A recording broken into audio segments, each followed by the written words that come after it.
Are women more likely to date up, hypergamy, while men are more likely to date down? I think it's very clear that they are. And the idea that people would argue that they don't is just asinine, in my opinion. You can see examples of it all throughout society. For instance, Prince Harry, the Prince of England, married Meghan Markle. Meghan Markle is an actress. He's the Prince of England. Right? It's not a coincidence that an actress, and she's not no one, she's an actress, but she was like a B-list actress. She wasn't even like an A-list movie star. She was on Suits, and she was just a random character in Suits. Yet she's married the Prince of England. How likely would it be that the Princess of England is going to marry some random actress? When you look at erotic fiction being like novels like 50 Shades of Grey and whatnot that are written by women who are actively trying to turn on, tantalize and titillate other women. It always features a woman who's in a scenario where there's a man who just dwarfs her. As in 50 Shades of Grey, Christian Grey is a gazillionaire and Anna is a grad student. And that's a dynamic that you see across erotic fiction written by women, where they really want to get women going. Like some woman maroons on an island, and she's just like, she's helpless on the island, and then she meets a warlord, and this man commands a tribe. Or there's maybe a book where there's a woman who, she like works for a PR agency, and she has a client that she has to work with, and he's this really successful musician. And this musician has some sort of power over her career, because if the musician doesn't like her career is just going to like tank. And so she's scared of this man, and he also has power over her, but there's an undeniable attraction that builds and builds and builds and builds. Here you go. Women want men to be taller than them. I've never met a woman who's like, no, I want a man to be shorter than me, or I don't care. Maybe some will tolerate it, but they want it. Women will prefer that men are wealthier than them. So, I mean, it's just kind of clear. Yeah. Well, I think it's our nature that we want to follow. And we want to follow. Yeah. Our nature. If you want to follow. Well, if a woman is in her feminine energy, then she wants to feel that this man is better than her in so many ways. This man. Yeah. And she wants to feel that, oh, because that refers to her ability of being able to trust him and rely on him. If she's better than him in every way, then she will feel like, oh, what is he adding to my life? So here's how I have explained it to my clients. Oh yeah. Let's say you've got lung cancer and you speak to the doctor, and the doctor says to you, look, I might be able to cure the cancer. I'm not too sure. How are you going to feel? But then let's say you speak to another doctor and he goes, look, don't worry. Like, we got this. You have come to the right hands. I am the finest physician in all of America. We are going to destroy this cancer. Don't worry. Chill out, relax. I've got it. Yeah. Which one would you want? Clearly the second one. Yes, exactly. And that's kind of the energy that women want from men. Yes, exactly. You're in the hands of an expert. Yes, definitely. Got it covered. Exactly. Yes. And I think where the problem lays is that most men don't have the confidence in themselves to feel like, oh, I'm the expert here. Do you agree with that or no? Yeah. Do you agree with that? No, I do. Yeah. Yeah. Why? Why though? Western society has been telling men that they're terrible for quite a while. Oh. Yeah. Like, there's all sorts of videos on YouTube where women are like, men suck. Men. It's actually very true. Like, if you open TikTok or Instagram now, you'll see all these reels and videos about like women like, oh, making fun of men, or like looking down at men and making men feel so bad. And and so there's that, and then it's also treat me like an equal. Treat me like an equal. And so as a man, you get that, right? But that's what it's like. Treat me like. So I mean, what I'm hearing more from men is treat me like a princess or a queen. So they don't want even equal. They want princess treatment. Yes. But the basic point is what I'm trying to say is, so as a man, so you said, oh, women want a man to be better than them in so many ways. Yeah. But in like the West, we are told, no. Absolutely. In fact, women are actually better than you, but you cannot do or say anything or act in any way that implies there might be some way that you're superior to her. There's so many videos online where they will say to women on the street, hey, what are some things that women are better at than men? And then they'll just start talking, and then they'll go, name some things that men are better at, and they seize up. They can't even bring it into their minds to say. They won't even want to say men are stronger. It's like, oh, men are stronger, but that's because when men are born, they're constantly doing physical things. And if women were doing that too, then, so there's that. So you're some man from the West, and every time you watch a movie, like every time you watch a movie or TV show, when a man and woman kiss, it's because a woman made the first move. It happens all the time, right? Anytime you're watching a movie or TV show and like, boys will play girls at football or basketball, the girls always win. Always. So it's sending these little messages into your head. What are the messages that you perceive from this? Any kind of dominant, confident, forceful, leading energy is rapey, or grapey, as we're meant to say nowadays. Being a man is inherently bad. And actually what you're supposed to do is atone for your inherent badness, like a convicted murderer who he's served his time but he's now back in society, and while you've done your time in prison, we still need you to fucking prove that you're a good person now. That's what you need to do as a man. Women will make the first move, and you should wait for them to make the first move. And again, if you try to do anything to make it happen, you're a bad person. Also, you are supposed to just know how to attract women, even though we're lying to you about what actually does attract women, but you're supposed to just know. And if you make any attempt to find out, you're evil. Which is why dating coaches are demonized. You know, because like if I'm a woman and I want to attract a man, like on a night out, so it's like I'm going out on a Saturday night and I want to attract a man, so you'd be like, okay, well, let me do my lipstick, blah, blah, blah, and like push up bra, and like, does this outfit accentuate my butt? And women will do a lot of things, and the truth is, a lot of things that women will do to attract a man on that night out is artificially enhancing their appearance, right? You know, you're not as tall as you're looking with the heels. The heels are accentuating your calf muscles. You're not actually as tall, blah, blah, blah. The male equivalent of that might be to learn a story that's funny, or something like that. Okay. The male equivalent is to create some stories or things to say that are going to be witty and funny. Okay. But that's really bad. Because as a man, you're meant to just have to know it. Yeah, you just have to know it. It has to be in your nature. Yeah.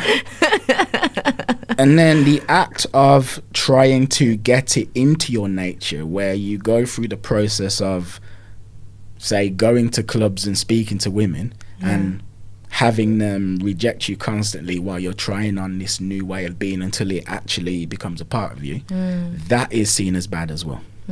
So if you don't already have it, go fuck yourself, essentially.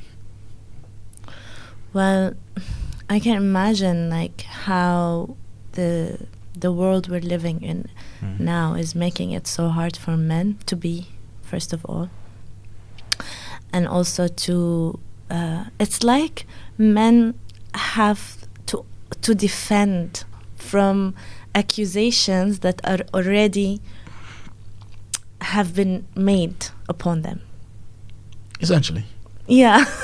You know, it's like you were born into this world as a boy, and then you are already like, you have to defend yourself. You are a boy, and that's a problem. You are threatening this world. I wouldn't say it. Okay, personally, I didn't feel like I was threatening as a boy. I felt like when I was a boy, I was inherently lovable. But once the boyhood ended, then the inherent lovability. That's what I would say. I mean, what about the men you see in your reality as a boy? Like I mean, for me, in my culture or in the environment I grew up in, I grew up hearing how men are bad. They are dangerous. I should protect myself from men.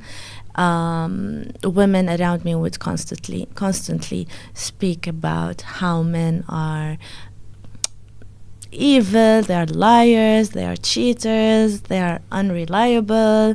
You should do all these things to make sure that the man is a good man, and you should make sure that you have your grip around him and controlling him, or all your this grip around him and controlling him. Yeah, wow. Kind of. Because without the grip and the control, controlling in a subtle way, yes. like use your femininity and your strategies, but hidden strategies, like look good for him, or like treat him like this, do this for him. Like it's all these things that a woman should do to keep a man in her life, and honestly, to keep him in line.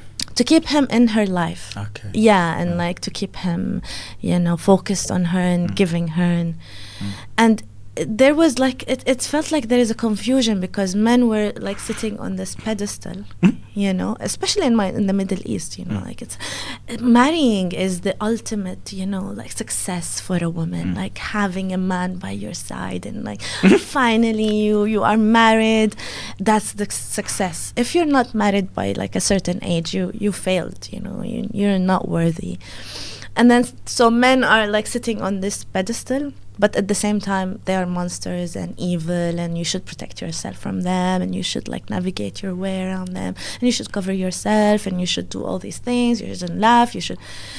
It's like it creates a confusion as well in us as women, as little girls, because then we want to connect with men, but they are dangerous.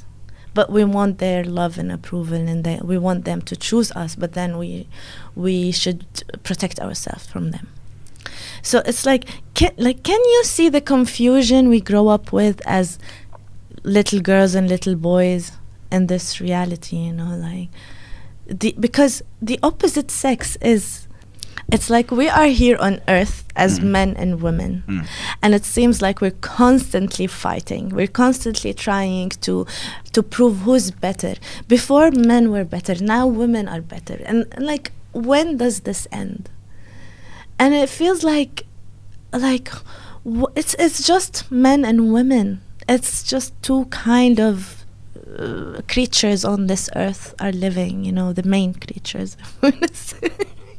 But then like they're fighting all the time, and they have different realities, and they have different like judgments and all these techniques and all these strategies to play around each other. We want you, but we don't want you. I want to be with you, but I'm afraid of you. And like, what is this about? Like, when do you think this will end? As a result of conversations like this, because while you were speaking, what I just heard was no one's having an honest conversation, basically. So it's like, this is the man and this is the thing that you need to do to keep. But that's clearly women speaking privately to other women. Yeah, that's not stuff that women are mentioning to men. In fact, I would imagine, stop me if I'm wrong, but everything you just said about in your culture, so in order to keep a man, this is what you do. I'm sure that's like forbidden knowledge that passed down from mother to daughter, and like, don't tell your father this, but this is what we do. And that kind of thing, right? So like, women have this knowledge, but they don't speak to men about it because we can't speak to men about it, because yes, we need the men, and the men are part of our lives, but on the other hand, they're an other. They are not us, and they do not understand us, but the way that I understand you. And then men are doing the same thing as well. So I think, to answer your question, that changes as a result of men and women like me and you having honest dialogue. And what it takes for men and women to have this honest conversation? Bravery, basically. Because you have to actually say, this is what's going on. Like for instance, man meets a woman in a club. He is not demonstrating himself authentically. Like, he might be, but he's probably not. But then neither is she. So he is like, I'm gonna be the most confident version of myself, and she's gonna be like, well, I'm gonna do it too. So maybe she's being bitchy. Is she actually a bitch? No, she isn't. But she's being a bitch in that instance because, oh, it's a man, and like he said, I want to connect with men, but they're dangerous, and maybe he will harm me, or maybe he will break my heart, or whatever. And he's like, okay, I want to connect with her, but she doesn't give a crap because she's a woman and she doesn't care about me, so I have to pretend to and act like I'm James Bond. So your question was, what will it take to change? Well, people have to be honest, because if that woman was to say, look, I mean, this would probably never happen, but if she was to say, I really want to connect with a man, but at the same time you scare me, and you scare me because I'm attracted to beings that are way stronger than me. I'm attracted to beings that are way stronger than me, and on the one hand I like that, but on the other hand it's like I have to meet the right being, because not all of these beings that are way stronger than me have my best interests at heart. And I hope that you do, but maybe you don't. And I've seen things happen to my friends. Like, that would create a much different conversation. And the man goes, well, I really want to connect with women, and it hurts me so much that since I became an adult, all of a sudden now the way women react to me has completely changed. And actually I'm just a person, and I have no desire to hurt you in any way, and I actually don't even think I could. I don't, like, I think if I was forced to grape you, I think I'd be floppy. I don't think I could do it, and I have no desire to. All I want to do is just get to know you and see if we but all of a sudden there's these two people having a different conversation now. I mean, it takes a level of like self-awareness for anyone to speak like this, you know, like a woman needs to have this self-awareness to know that, oh, I want a man who's a creature who's stronger than me. Like, most women won't admit that anyway. So this is where it starts, you know, like this self-awareness part. Like, what attracts women to men is their strength and their ability to solve problems, you know, fight the demons, to handle stress. Yeah, throat chakra resonated with that, didn't it? So women feel attracted. They're attracted to men who are, you know, strong and powerful and can get things done, and they can and then they are capable, you know, they're capable, and they are sure of themselves, and they are confident. And at the same time they have the emotional intelligence and all these, like, you know, soft loving part, and a little bit of vulnerability. Vulnerability. You don't need to be too strong. Yes, not too strong. You want to feel like he needs you in some way. Exactly, like the perfect combination. A little bit of weakness that only you see. But then most women are terrified of connecting with a strong man as well, because he's dangerous. And what attracts women to men is also the inner beast inside of them. The inner beast. The inner beast. Could you elaborate on the inner beast? It sounds intriguing. So it's like, if men are too soft or too nice, then women would feel safe with them, as in, like, he's like her cute girlfriend, you know, like I can talk to him, we can have like conversations for hours, but then she wouldn't feel attracted to him because she doesn't feel like if there is an attack happening, he's gonna be like there protecting her, you know. Who can protect you? Well, you see, that's the issue. The beast inside of the man. You see, this is the issue, though. But then he has to be a tamed beast. Oh. But you see, this is the issue. Yeah. Because so men currently, definitely in the West, you're raised from birth to believe that beast is terrible. That beast is not what women want at all. That you shouldn't have that in any way, shape or form. That every element of your interactions with women, well, not even just your interactions with women, but you can't have anything inside you that's remotely dangerous or powerful, and that makes you a bad person. So then I guess the question is, how on earth do men actually integrate that? Yeah. How? Yeah, I was asking you like you're gonna know. Yeah, I'm asking you. Speaking my truth. Oh. So it's like, I have quite the beast inside me. I have quite the beast inside me. And a huge part of my story was learning to actually compress it and to hide it from the world, because unlike most men who are just like, oh, I can't show the beast because I'm a man, with me it's like, I can't show the beast because I'm black as well. So it's not just being a man, it's being like a black man too. So compress. So I would have things like, I'd be in situations where maybe I felt disrespected, and there's what the beast wanted to do, and then there's what I believe social decorum says I should do. And I would always go with social decorum, and then I had to actually find the courage to start going with the beast. But now the truth is this, right? The beast, it's not like, oh, just listen to the beast, because the beast probably wanted to break the guy's nose, and maybe that would be a overstep based on what had actually happened. So it's like not even just letting the beast out, you have to like let it out to a degree as well, which is something that I was never taught to do. Like if I was taught to do that from a very young age, then that would be good. But I went from holding it in to be like, okay, well now what do I do? But like when I was a kid and I would lose my temper, I would just lean 100% into my beast. 100%. Which terrified people around me. No, it did. Yeah. No, it really did. We were having tantrums and like. Yeah, well, I'd get into fights with boys, and I would really beat the hell out of them. Okay. Like I'm not holding back. I'm actually trying to destroy you. That's what I'm not trying to like hit you once and now, oh, I've won. I'm gonna keep hitting you. Like I want you to be hurt. I want you to realize you should never have done this. Yeah. And then, like, that's too much, right? I mean, as an adult, it's gonna be hard to lean 100% onto your piece. By basically speaking your truth. As in, some woman, like you're on a date with some woman, and let's say she's rude to the waitress and you don't like it. Well, now you've got and this isn't just for like women, or for like men. I guess it would apply for women too. But you're on a date with a woman, she's rude to the waitress, you don't like it. Now you've got a choice. Your choice is you can either keep quiet, or you can say, I don't like the fact that you did that, and if you continue to do things like this, well, me and you are done.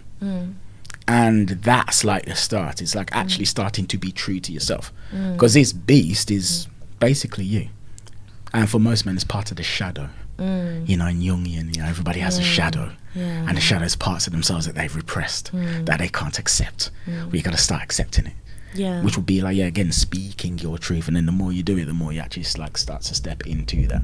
Yeah. That's what I would say. Well, you know what I think? I think that men who didn't integrate their beast, their shadows, you know, the dark side of themselves, then the light or what they're showing to the world is actually kind of fake. It's not kind of fake, it's fake. It's fake. Because then when does your beast show up? You know? In the worst times and in the worst ways. Because that beast is there. We all have a beast inside of us, even as women, you know. And if you're not aware of this beast, when does it show up? Why it's there? The power of this beast, what's this beast is capable of? Then all your love and cuteness and nice and it's just you're hiding this beast and you're showing this image to the world, but this image is fake and it's unreliable, because then you're just trying to please everyone, and then this beast is hiding and waiting for the moment where he would like explode. But when I see a man and he integrated his beast within himself, then I feel safer. Like if I see a man who's there saying like, I have a beast and I know this beast, I made peace with this beast, he's there for good reasons. Because when I need to protect my family, when something wrong happens, I want to know that I have the power to protect. But then I choose when this beast come out. I choose how much power I want to give him. Then I feel safer with this man than a man who's just like, oh, I'm too loving and too kind and too soft, and no, I would never hurt anyone. And even though he might feel like it would feel like, oh, he's soft and kind and I can have conversations with him and all of that, but then like there is something fake about him. So you just said men who aren't in touch with their beast are unattractive, right? More like a gay best friend. Yeah. So what happens to men who are on dates, like men like that you're speaking about who are on dates, is they often have the women not be interested. Like, I just didn't feel a spark. And they don't know what to do. Like, they're not sure. And I basically say to them, something I said a couple of times is, you ever watch porn? Actually, no, let me go back. So the reason why these women are just not interested is because the man has no sexual energy. So she's not feeling anything, right? So if you're a man on a date, there needs to be some sort of vibe that says that you guys will get physical in some way. But if the man doesn't have that at all, woman's just not interested in any way. And I say to him, well, you ever watch porn? He's like, yeah. Well, it's like, you see that energy that you're feeling when you're looking at it, you got to give a bit of that. There's got to be a little bit of that. If there's none of that, then you're just the neutered gay best friend. And she but you see, that beast that you're tapping into when you're on your own, she needs to feel some of that. And to speak about men in the West, there's so many men in the West who have been so told for so long that aspect of themselves is really unappealing, that they compress it.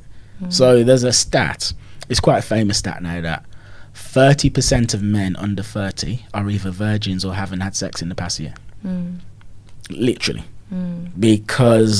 Largely because of this, because they compress that side of themselves, and the women are just like, yeah, this isn't really a man. I don't really want this guy.